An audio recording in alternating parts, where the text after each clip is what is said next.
नमस्कार, मैं भूप सिंह पूनिया और आप देख रहे हैं सारांश हिंदी क्लासेज। आपका फिर से स्वागत है। लीजिए विराम चिन्ह के क्रम को आगे बढ़ाते हैं। विराम चिन्ह भाग 4 में देखिए, आज मैं इन विराम चिन्हों पर चर्चा करूंगा। अवतरण चिन्ह या उद्धरण चिन्ह, हंसपद चिन्ह या विस्मरण चिन्ह, समता या तुल्यता चिन्ह, संक्षेपण या लाघव चिन्ह, कोष्ठक चिन्ह, इन पर चर्चा करेंगे। तो देखिए, सबसे पहले अवतरण चिन्ह या उद्धरण चिन्ह एक ही बात है। कुछ किताबों में अवतरण चिन्ह लिखा होता है और कुछ में उद्धरण चिन्ह। ये दो प्रकार का होता है। एक होता है इकहरा, ऐसे, एक होता है दोहरा।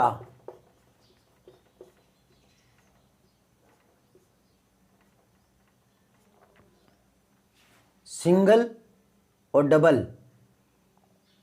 उद्धरण चिन्ह को या अवतरण चिन्ह को अंग्रेजी में इन्वर्टेड कोमा कहते हैं। तो सिंगल इन्वर्टेड कोमा और डबल इन्वर्टेड कोमा। अब ये कहाँ कहाँ आता है इसे देखिए।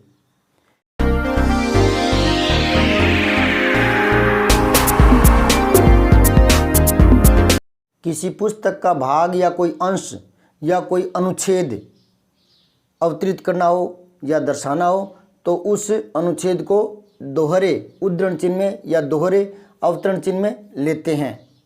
जैसे इस पाठ में जवाहरलाल नेहरू की किसी किताब का कोई अंश उदाहरण के लिए दिया गया है, तो यहाँ दोहरे उद्धरण चिन्ह का प्रयोग कर लिया गया। हजारों सालों से लेकर बदल रहा है तक ये पूरा दोहरे उद्धरण में आया है। किसी का कथन हो, प्रसिद्ध कथन, उसको दोहरे उद्धरण चिन्ह में लेते हैं। जैसे जय जवान जय किसान, तो ये प्रसिद्ध कथन रहा है लाल बहादुर शास्त्री जी का, तो इसको दोहरे उद्धरण में उद्धृत करेंगे अगर लिखना हो तो। और वैसे भी किसी का जो प्रत्यक्ष कथन होता है उसको भी डबल इन्वर्टेड कोमा में दोहरे उद्धरण में दोहरे अवतरण में लिखते हैं प्रत्यक्ष कथन को। जैसे इंग्लिश में आता है ना डायरेक्ट इनडायरेक्ट, उसको दोहरे उद्धरण में लेते हैं। इसके अलावा कोई सार्वभौमिक सत्य होता है उसे भी डबल इन्वर्टेड कोमा में दोहरे उद्धरण में लेते हैं। सार्वभौमिक सत्य, universal truth, the sunrise in the east, तो इसको डबल में लेंगे। सूर्य पूर्व दिशा में उदय होता है, ये सार्वभौमिक सत्य है, तो इसको दर्शाना पड़े कहीं तो दोहरे उद्धरण में इसको लेते हैं। सत्य की हमेशा जीत होती है, ये सार्वभौमिक सत्य है। माता पिता देवतुल्य, ये सार्वभौमिक सत्य है। अब बात करते हैं इकहरे की। किसी पुस्तक का अनुच्छेद लेना पड़े या कोई दोहा लेना पड़े तो उसको डबल में लेते हैं, लेकिन किसी पुस्तक या किसी पाठ के किसी एक विशेष शब्द को दर्शाना हो तो इकहरे उद्धरण में लेते हैं। कोई विशेष शब्द होता है या कोई पद होता है उसको, या कोई वाक्यांश होता है उसको इकहरे उद्धरण में दिखाते हैं। इसके अलावा कोई कवि का या किसी प्रसिद्ध व्यक्ति का उपनाम है तो उपनाम को इकहरे में दिखाते हैं, या कोई रचना का नाम है तो उसको इकहरे उद्धरण में लेते हैं। पत्र पत्रिका के नाम को भी इकहरे उद्धरण में लेते हैं। किसी कविता या पाठ के शीर्षक को भी अगर दिखाना हो तो उसको इकहरे उद्धरण में लेते हैं। तो चलिए इन सब का एक एक उदाहरण देखते हैं। पाजेब में जैनेन्द्र कुमार ने मनोवैज्ञानिक विश्लेषण प्रस्तुत किया है। तो पाजेब वो नहीं है जो पैरों में पहनी जाने वाली है, पाजेब इनकी रचना का नाम है, तो रचना का नाम आता है तो इकहरे उद्धरण में लेते हैं, इकहरे में। आगे देखें, सिल्वर वेडिंग कहानी में, तो ये कहानी है तो इसे इकहरे उद्धरण में लेंगे। सिल्वर वेडिंग कहानी में समहाउ इम्प्रॉपर, यशोधर बाबू का तकिया कलाम था, तो समहाउ इम्प्रॉपर ये वाक्यांश हो गया ना। तो मैंने लिखा था किसी पुस्तक के एक विशेष शब्द पर या पद पर या वाक्यांश के साथ इकहरा आता है, तो यहाँ पर इकहरा उद्धरण चिन्ह लेंगे। ये किसी पाठ का वाक्यांश है। अब आगे देखें, रामधारी सिंह दिनकर ओज के कवि थे, ओज गुण के, तो यहाँ दिनकर इनका उपनाम है, तो उपनाम के साथ भी इकहरा आता है, रचना के साथ, उपनाम के साथ, पत्र पत्रिका के साथ, कविता के शीर्षक के साथ। ठीक है, तो यहाँ इकहरा लेंगे। आंसू ये रचनाएं हैं तो इकहरे में आएगा लहर, इकहरे में झरना, इकहरे में कामायनी, इकहरे में। और यहाँ समान संज्ञाओं के बीच में अल्प विराम आता है, लेकिन अंतिम नाम आता है ना, तो यहाँ अल्प विराम नहीं आएगा, यहाँ फिर तथा करके अंतिम शब्द को जोड़ देंगे। ठीक है, तो आंसू, लहर, झरना, कामायनी प्रसाद जी की श्रेष्ठ रचनाएं हैं, तो रचनाओं के साथ इकहरा उदाहरण आता है। लेकिन यहाँ अब भी सही नहीं हुआ, प्रसाद शब्द जो है वो जयशंकर प्रसाद के लिए है, उपनाम है, तो यहाँ भी इकहरा उदाहरण आएगा उपनाम के साथ। ठीक है, आगे देखें। भारत दुर्दशा में भारतेंदु ने देसी राजाओं को रासब गधा कहा है, तो भारत दुर्दशा ये रचना का नाम है, तो इकहरे उदाहरण में आ जाएगा। भारतेंदु ये पूरा नाम नहीं है, हरिश्चंद्र भारतेंदु है, तो ये उपनाम है, तो यहाँ भी इकहरा उदाहरण आ जाएगा। तो भारत दुर्दशा में भारतेंदु ने देसी राजाओं को रासब अब कोई नहीं समझता, तो उसको दिखाने के लिए, अर्थ को दिखाने के लिए, और ये कोष्टक चिन्ह का प्रयोग कर लिया। रासब यानी गधा कहा था, तो यहाँ कोष्टक जो चिन्ह होता है ये, इस पर भी आप प्रकाश डालेंगे तो एक उदाहरण उसका यहाँ आ गया है। ठीक है, इस प्रकार किसी शब्द का अर्थ दिखाना हो तो कोष्टक चिन्ह का प्रयोग कर लेते हैं। आगे देखें। बालकृष्ण भट्ट ने एक स्थान पर साहित्य जन समूह के हृदय का विकास लिखा है, तो ये वाक्यांश आ गया किसी किताब का प्रसिद्ध या इसका कोई कथन, तो उसको इकहरे में ले लेंगे। ठीक है, और ये अलग से दिखाना पड़े इनके कथन को, तो फिर इसको दोहरे में भी ले सकते हैं। गुप्त की प्रथम रचना 1905 में सरस्वती में हेमंत शीर्षक से छपी थी, तो यहाँ गुप्त ये उपनाम है, मैथिली शरण गुप्त पूरा नाम है, तो इसको इकहरे में लेंगे। प्रथम रचना 1905 में सरस्वती में, ये पत्रिका थी, तो मैं लिखा ना पत्र पत्रिका भी, इनको भी इकहरे उदाहरण में लेते हैं। तो सरस्वती में हेमंत शीर्षक से छपी थी, और मैंने ये भी लिखा है कि शीर्षक होता है उसको भी इकहरे में लेंगे, तो हेमंत। तो अब ये सही हुआ है। मैंने एक जगह बताया था कि विराम चिन्हों का सही प्रयोग न करना भी वाक्य अशुद्धि माना जाता है, तो विराम चिन्हों को ध्यान से देखना चाहिए। अगर ये वाक्य आता है और किसी एक को, जैसे शीर्षक को इन्वर्टेड कोमा में उद्धरण चिन्ह में नहीं लिया, तो ये वाक्य अशुद्ध माना जाएगा, तो इसको गौर करें।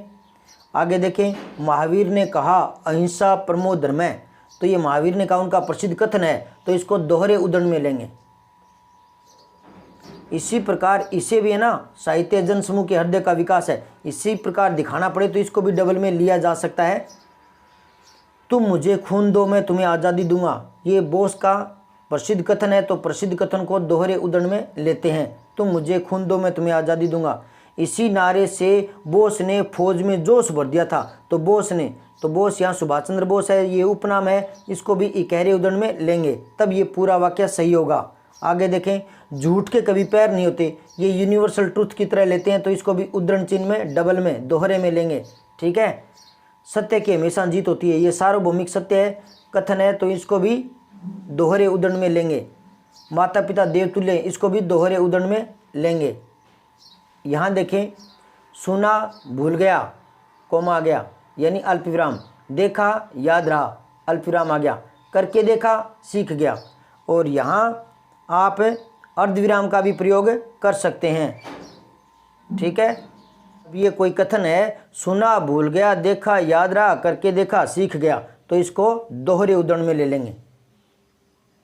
ये पंक्ति मैंने किसी विद्यालय की दीवार पर लिखी हुई देखी थी और वो दिमाग में बैठ गई, और ये प्रेरणादायी पंक्ति है बच्चों के लिए। इसको थोड़ा समझाता हूँ।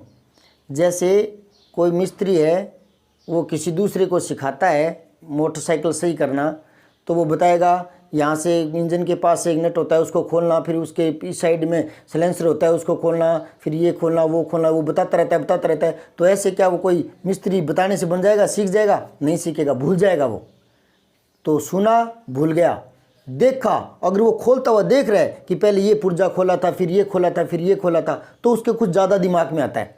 तो सुना भूल गया, देखा याद रहा, करके देखा सीख गया, और अगर वो करके देखता है उसी काम को तो सीख जाता है। तो यहाँ प्रेरणादायी बातें हैं। विद्यार्थी को हर काम निष्ठा के साथ उस कार्य को करना चाहिए, करके ही सीखा जाता है। तो अगर ये पंक्ति कहीं लिखनी है, सुना भूल गया, देखा, याद रहा, करके देखा, सीख गया, तो इसको दोहरे उद्धरण में ले लेंगे। अपनी करनी पार उतरनी दोहरे उद्धरण में ले लेंगे। रमेश ने कहा, ये वो है जो प्रत्यक्ष कथन मैंने कहा था ना, किसी का प्रत्यक्ष कथन होता है, जैसे इंग्लिश में होता है डायरेक्ट इनडायरेक्ट, तो प्रत्यक्ष को कथन होता है उसको भी दोहरे उद्धरण में लेते हैं। ये रमेश ने कहा तो ये दोहरे उद्धरण में आएगा। अगर ये नहीं लगाते तो ये मैं हो जाऊंगा, ठीक है ना। तो ये लगा दिया तो ये मैं रमेश है, ठीक है। और इसको इनडायरेक्ट में लिखना है, डायरेक्ट हटाना है, प्रत्यक्ष कथन नहीं रखना। तो फिर आप इसको मैं को वह में बदल सकते हैं। रमेश ने कहा कि वह दिल्ली जाएगा, जाऊंगा कीजिए जाएगा, तो इस प्रकार बदल सकते हैं। जैसे इंग्लिश में डायरेक्ट इनडायरेक्ट वो बदलते हैं, उसी प्रकार। चलिए इकहरे व दोहरे उद्धरण चिन्ह के अन्य उदाहरण देखते हैं। किताब में लिखे हुए या उद्धृत किए हुए चिन्हों को देखते हैं तो कुछ ज़्यादा स्पष्ट होते हैं। यह तो पीछे बता ही दिया कि पाठ में किसी दूसरी किताब का कोई अंश देना होता है तो उसको दोहरे उद्धरण चिन्ह में ले लेते हैं, जैसे हजारों सालों से लेकर के बदल रहा है तक। इसके अलावा कोई दोहा है, ऐसी बानी बोलिए मन का आपा खोए, औरन को शीतल करे आपो शीतल होए। कोई दोहा है उसको भी दोहरे उद्धरण में लेते हैं, या दोहे की जो पंक्ति है उसको दोहरे उद्धरण में लेते हैं। कहानी के बीच में किसी पात्र के खुद के विचार बताने होते हैं तो उन विचारों को भी दोहरे उद्धरण में ले लिया जाता है। जैसे इसको पढ़कर देखें, आप वीडियो रोक करके इसको पढ़ सकते हैं तथा दोहरे उद्धरण चिन्ह का प्रयोग किस प्रकार है वो प्रत्यक्ष आंखों के सामने देख सकते हैं। यहाँ एक साथ दोहरे व इकहरे उद्धरण चिन्ह का प्रयोग देखिए। किसी एक पंक्ति को उद्धृत करना है तो दोहरे उद्धरण में आ जाएगी। उसी में से किसी शब्द पर चर्चा करनी है, जैसे बिना धुली या बे, इन शब्दों पर चर्चा करनी है तो इनको इकहरे में ले लेते हैं। आप वीडियो रोककर भी इनको पढ़कर आराम से इनके प्रयोग को समझ सकते हैं। अब यहाँ देखें, किसी की बात को कहना हो ज्यों का त्यों, जैसे वो कहने लगे, इस प्रकार के शब्द भी अगर आते हैं तो उनके आगे दोहरा उद्धरण चिन्ह प्रयोग में आ जाता है। उसने आते ही कहा, क्या कहा, उसको दोहरे उद्धरण में ले लिया। आया और बोला, क्या बोला, उसको दोहरे उद्धरण में ले लिया, ठीक है। यहाँ आपके लिए एक प्रश्न दिया गया है, क्या निराश हुआ जाए। इसके साथ आपको विराम चिन्ह लगाने हैं जो इस प्रश्न के नीचे दिखा रखे हैं 5-6, उनमें से किसी एक को चुनकर लगाना है, ठीक है। साथ में ये भी दिखाया गया है कि नीचे 2 वाक्य दिए गए हैं, उनको दोहरे उद्धरण में लिया गया है, ठीक है। तो पहले आप वो प्रश्न में विराम चिन्ह लगाकर बताएं। और कहीं पाठ में ये लिखना पड़े कि किसी ने बताया या महिला ने बताया और क्या बताया, तो भी आप दोहरे उद्धरण चिन्ह को प्रयोग में ले सकते हैं। अब देखिए, किसी कहानी के नाम या शीर्षक के साथ इकहरे का प्रयोग होता है, आप देख सकते हैं। इसके अलावा कोई फिल्म का नाम है या कोई पत्र पत्रिका का नाम है तो उसको भी इकहरे उद्धरण में प्रयोग में लेते हैं। और आप यहाँ देख सकते हैं, देखने के बाद स्थिति ज़्यादा स्पष्ट हो जाती है। जैसे अगर यहाँ आलम आरा भारत के अलावा श्रीलंका में भी पसंद की गई तो आलम आरा में ये इन्वर्टेड कोमा नहीं लगाते, तो फिर ये आलम आरा कोई लड़की का सा आभास होता कि उसे भारत के अलावा श्रीलंका में पसंद की गई। मतलब ये इकहरा उद्धरण लगाने से स्पष्ट होता है कि वो कोई फिल्म का या किसी का नाम विशेष है। अब देखिए, हंसपद और विस्मरण चिन्ह, ये दोनों एक ही नाम है। ये इसका निशान इस तरह से होता है,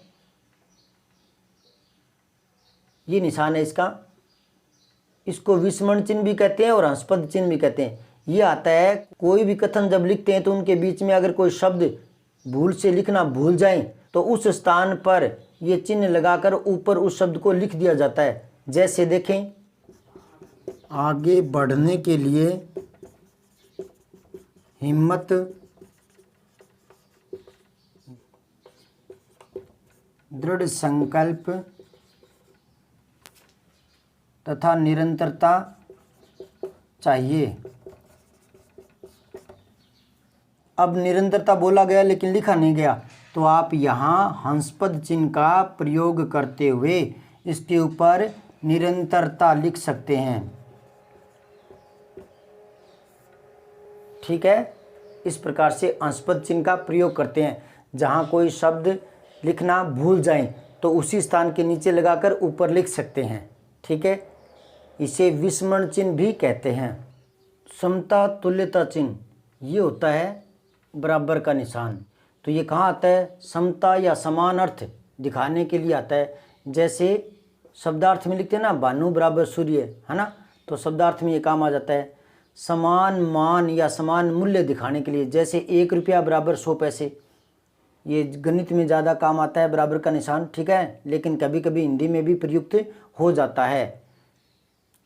शब्दार्थ दिखाएंगे तब यूँ लिखेंगे, लेकिन चलते वाक्य के बीच में अगर भानु आ गया, उसका अर्थ दिखाना है, तो ब्रैकेट का, कोष्ठक का भी प्रयोग किया जा सकता है। जैसे पिछले वाक्य में मैंने लिखा था रासब यानी गधा, तो उसी प्रकार भानु यूँ लिख करके और उसको अर्थ के रूप में सूर्य कोष्ठक में लिख सकते हैं।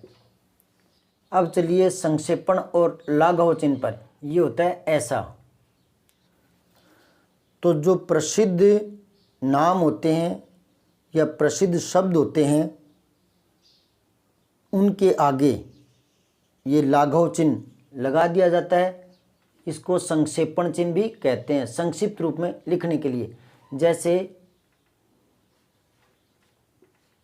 डॉक्टर मनमोहन सिंह भारत के भूतपूर्व प्रधानमंत्री हैं, तो डॉक्टर को पूरा लिखने की आवश्यकता नहीं है। ठीक है, आप ये लाघव चिन्ह भी लगा सकते हैं। आद्य अक्षर के आगे लगा देते हैं इसको। आद्य अक्षर मतलब जो आरंभ का अक्षर है, जैसे डो, ये आरंभ का अक्षर है, इसके आगे लगा देंगे ये। ठीक है, तो ये आद्य अक्षर के आगे आ जाता है। ठीक है, लेकिन वो चर्चित होना चाहिए, हर कोई समझ जाए, उसी जगह आता है। जैसे सरदार मनमोहन सिंह, तो यहाँ लग सकता है। ठीक है, हर कोई समझ जाएगा, लेकिन इसका मतलब यूँ थोड़ी है कि भू सी पू की भूप सिंह पूनिया, यूँ नहीं चलता, कोई नहीं जानता भूप सिंह पूनिया को। ठीक है, तो जो चर्चित नाम होते हैं उन्हीं के आगे आता है। हाँ, जैसे देखो भाजपा, अब यहाँ आ सकता है। ठीक है, तो जो चर्चित नाम होते हैं उन्हीं को, जो आद्य अक्षर है उसको लिख करके आगे संक्षेपण चिन्ह या लाघव चिन्ह लगा देते हैं, तो जिससे हर कोई समझ जाता है। लेकिन यूँ नहीं कि हर एक शब्द को अपने शॉर्टकट कर लेंगे, भले उसको कोई जाने या ना जाने। यहाँ लगा सकते हैं राजकीय उच्च माध्यमिक विद्यालय, यहाँ लगा सकते हैं। जहाँ अर्थ स्पष्ट हो जाए वहीं लगाया जाता है, हर किसी शब्द के आगे नहीं लगाया जा सकता। कोष्ठक चिन्ह ये कई तरह का होता है। जैसे ये छोटा कोष्ठक और इस तरह से आता है, ये मंझला कोष्ठक और ये बड़ा।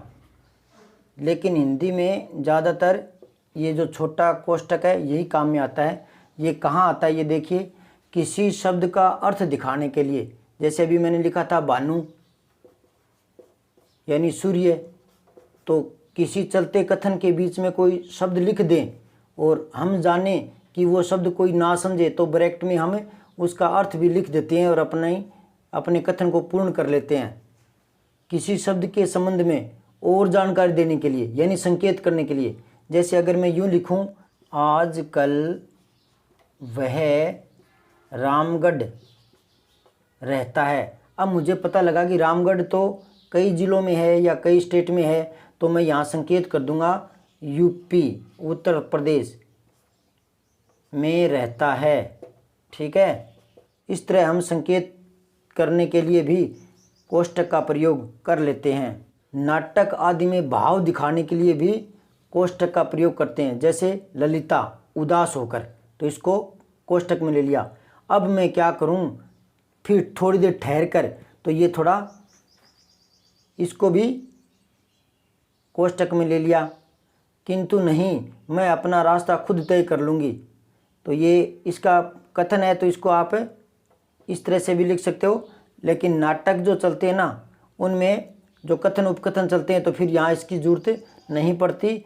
इसी से उसका कथन सिद्ध हो जाता है, इसी से। ठीक है, इसको बोलते हैं निर्देशिका चिन्ह। ये मैंने पीछे की वीडियो में बताया है। आगे देखिए, मोहन हंसकर, आखिर तुमने अपनी कसम तोड़ दी। ललिता व्यंग्य से, मोहन तुम मुझ पर आरोप नहीं लगा सकते। तो ये मोहन उसको संबोधित कर रही है, तो ये संबोधन चिन्ह, ये पहले के वीडियो में बता चुका हूँ। तो ललिता किस भाव से कह रही है, व्यंग्य से कह रही है, तो ये इसको कोष्टक में ले सकते हैं। तो इस प्रकार आपने इनकी जानकारी ली। कुछ शेष बचे हुए विराम चिन्हों को अगले वीडियो में देखिए, और आपको जानकारी अच्छी लगती है तो आप कमेंट ज़रूर करें, और जो पहली बार देख रहा है तो सब्सक्राइब ज़रूर कर लें और बेल आइकन ज़रूर दबा लें, ताकि मेरे जो भी वीडियो आए तो आपको उसकी सूचना मिल जाए। धन्यवाद। जय हिंद, जय भारत।